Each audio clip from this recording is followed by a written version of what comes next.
하룻밤 편안하게 주무시고 정확한 검사까지 받아보실 수 있습니다.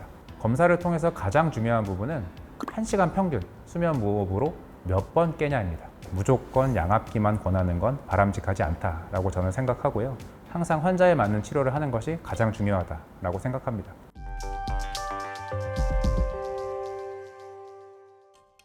코를 고는 사람을 보면 오늘 피곤했나 보다, 꿀잠 자나 보다 이렇게 생각하신 경험 있으시잖아요. 코를 고는 사람은 과연 깊은 수면을 하고 있는 걸까요? 아니면 안 좋은 수면을 하고 있는 걸까요? 정답은 안 좋은 수면을 하고 있는 겁니다. 그렇다면 코골이는 왜 발생하는 걸까요?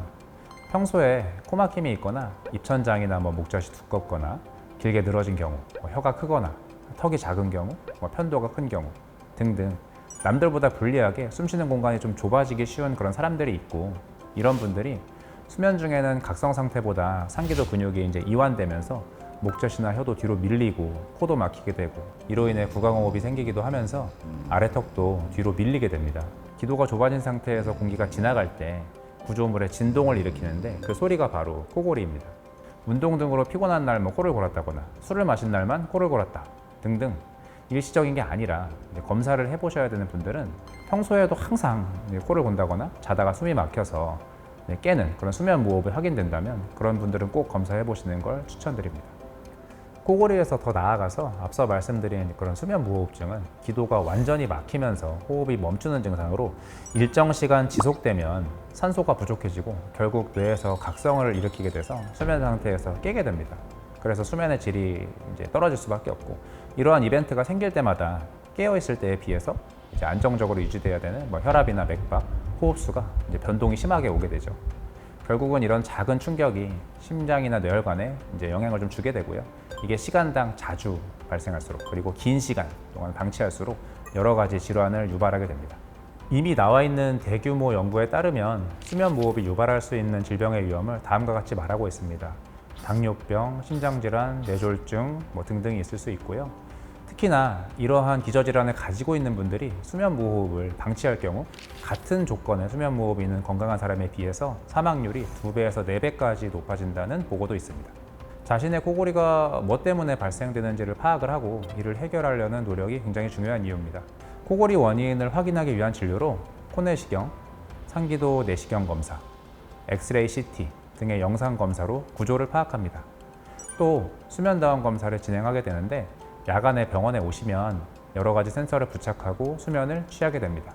병원이라고 하면 딱딱하고 차가운 분위기를 떠올리기 쉬운데요.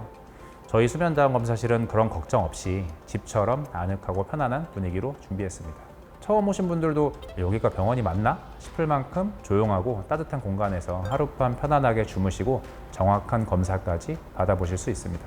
검사를 통해서 가장 중요한 부분은 1시간 평균 수면 무호흡으로 몇 번 깨냐입니다. 수면 무호흡으로 깨는 횟수가 시간당 5회 미만이면 정상으로 보고요.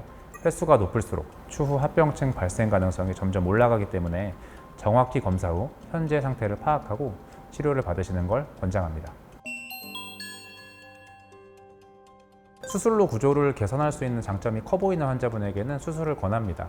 코골이 수술이라는 수술법이 따로 있는 건 아니고 막히는 부분을 여러 가지 술식으로 넓혀주게 되는데, 코골이나 수면 무호흡이 비염이나 비중격 만곡증으로 인한 코골이라면 그에 맞는 수술을 진행하고요.